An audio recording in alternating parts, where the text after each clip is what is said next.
రాష్ట్రాన్ని క్రీడాంధ్రప్రదేశ్గా మార్చేందుకు ప్రభుత్వం ప్రత్యేక చర్యలు చేపట్టింది. ఏపీని క్రీడా హబ్గా మార్చి గ్రామీణ స్థాయి క్రీడా ప్రతిభను అంతర్జాతీయ స్థాయికి తీసుకువెళ్లడమే కూటమి ప్రభుత్వ ప్రధాన లక్ష్యం. అందులో భాగంగా ప్రభుత్వ స్పోర్ట్స్ అకాడమీల పునరుద్ధరణ చేపట్టింది. విశాఖ, కాకినాడ, తిరుపతి నగరాల్లోని రాష్ట్ర స్థాయి స్పోర్ట్స్ అకాడమీలో పలు మార్పులు చేసింది. క్రీడాకారులకు ఉచిత వసతి, పౌష్టికాహారం, ఆధునిక మౌలిక సౌకర్యాలు కల్పించారు.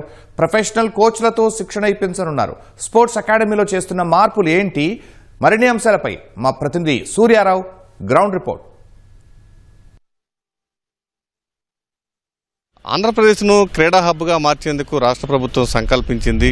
గ్రామీణ ప్రాంతాల్లో ఉన్న యువతకు మరింత సానబెట్టి వారిని అంతర్జాతీయ క్రీడాకారులుగా తీర్చిదిద్దాలని ప్రభుత్వం అయితే ప్రతిపాదనలు తయారు చేస్తుంది. ఇందులో భాగంగానే స్పోర్ట్స్ అకాడమీలను రాష్ట్ర ప్రభుత్వం ఏర్పాటు చేయడానికి ప్రతిపాదించింది. ఇప్పటికే విశాఖపట్నం, తిరుపతి, కాకినాడ ప్రాంతాల్లో 3 స్పోర్ట్స్ అకాడమీలను ఏర్పాటు చేయడం ద్వారా ఈ కొత్తగా వస్తున్న క్రీడాకారులకు శిక్షణతో పాటు వసతి సదుపాయం అలాగే పౌష్టికాహారం కల్పించి వీరిని అంతర్జాతీయ క్రీడాకారులుగా మార్చేందుకైతే ప్రభుత్వం ప్రతిపాదనలు సిద్ధం చేస్తుంది. సుమారుగా ఈ 3 అకాడమీలు కలిసి ఒక 6 కోట్ల రూపాయల వరకు వెచ్చించేందుకు ప్రయత్నం చేస్తుంది.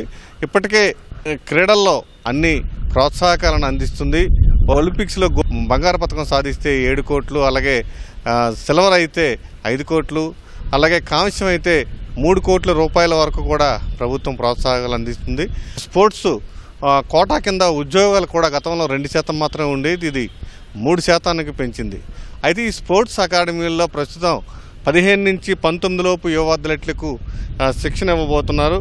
అలాగే అత్యాధునిక మౌలిక వసతులతో పాటు ప్రొఫెషనల్ కోచింగ్ కూడా ఇస్తున్నారు.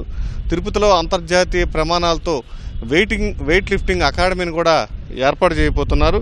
అలాగే గ్లోబల్ పార్ట్నర్షిప్తో ఆ క్రీడలను అభివృద్ధి చేయబోతున్నారు. జాంటీ రోడ్స్ వంటి క్రీడా దిగ్గజాన్ని తీసుకొచ్చి ఇక్కడ యువతకు శిక్షణ ఇచ్చేందుకు ప్రయత్నం చేస్తున్నారు. అలాగే టాటా స్టీల్స్ అలాగే సాప్ మధ్య కుదిరిన ఒప్పందం ప్రకారం కూడా ఈ ఫుట్బాల్లో అధునాతన శిక్షణ ఇప్పించేందుకు ఇప్పటికే ఒక ఒప్పందం కూడా కుదిరింది. అంటే గ్రామీణ ప్రాంతాల్లో ఎవరైతే మెరికల్ లాంటి విద్యార్థులు ఉంటారో, క్రీడాకారులు ఉంటారో, వీరిని అంతర్జాతీయ స్థాయికి తీర్చిదిద్దేలా ఈ టాలెంట్ హంట్ అనేది కూడా కడప, విజయవాడ, విజయనగరం జిల్లాల్లో ఈ సింగపూర్ స్పోర్ట్స్ స్కూల్స్ నమూనాతో ఈ అకాడమీలు కూడా క్రీడా పాఠశాలలు కూడా ఏర్పాటు చేస్తున్న పరిస్థితి అయితే మనం చూడొచ్చు. అలాగే నగదు బహుమతులు కానీ, క్రీడా ప్రోత్సాహకాలు కానీ కూడా ఇస్తున్నారు ప్రభుత్వం. దీనివల్ల క్రీడాకారులు తక్కువ కాలంలోనే అంతర్జాతీయ యవనికపై మెరుస్తారని, రాష్ట్ర పరువు ప్రతిష్టలను, క్రీడా ప్రతిష్టను పెంచుతారని కూడా ప్రభుత్వం భావిస్తుంది. క్రీడా అకాడమీల్లో ప్రధానంగా జాయిన్ అవ్వడం వల్ల ఏంటి లాభాలనే ఒక ప్రశ్న మనకి చాలామందికి ఉదయించవచ్చు. అయితే ఇక్కడ శిక్షణ, ఆట స్థలాలు, అలాగే అంతర్జాతీయ క్రీడా సమాఖ్యల నిబంధనలకు అనుగుణంగా ఈ శిక్షణ కల్పించబోతున్నారు. అలాగే అథ్లెటిక్స్కు సింథటిక్ ట్రాక్లు కూడా ఇక్కడ ఏర్పాటు చేయబోతున్నారు. బ్యాడ్మింటన్, టేబుల్ టెన్నిస్, జిమ్నాస్టిక్స్ వంటి క్రీడలకు అధునాతనమైన ఇండోర్ హాల్ కూడా సిద్ధం చేయబోతున్నారు. అలాగే ఈతగాళ్లకు అధునాతనమైన ఒలింపిక్ సైజు స్విమ్మింగ్ పూల్ కూడా ఏర్పాటు చేయబోతున్నారు. ఫిట్నెస్ రికవరీ కోసం ఆధునిక జిమ్ములు, అలాగే స్పోర్ట్స్ సైన్స్ మెడికల్ సెంటరు, అలాగే కండరాల అలసటను తగ్గించడానికి ice bath, steam rooms, massage therapy సదుపాయాలు కూడా ఇక్కడ ఏర్పాటు చేయబోతున్నారు. అలాగే శాస్త్రీయంగా, సాంకేతికంగా కూడా క్రీడాకారులకు మద్దతు ఇచ్చే అవకాశాన్ని అయితే పరిశీలిస్తున్నారు. వీడియో అనలిటిక్స్ రూమ్ను కూడా ఏర్పాటు చేసి క్రీడాకారులు కదలికలను హై స్పీడ్ కెమెరాల ద్వారా రికార్డు చేసి వారిలో ఉన్న స్పీడ్ని కానీ లేకపోతే వారు ఎదుర్కొంటున్న లోపాలను కూడా ఇక్కడ విశ్లేషిస్తారు. మెకానిక్స్ ల్యాబొరేటరీ ద్వారా క్రీడాకారుల శారీరక కదలికలను కూడా శాస్త్రీయంగా విశ్లేషించే సాంకేతిక ఉంది.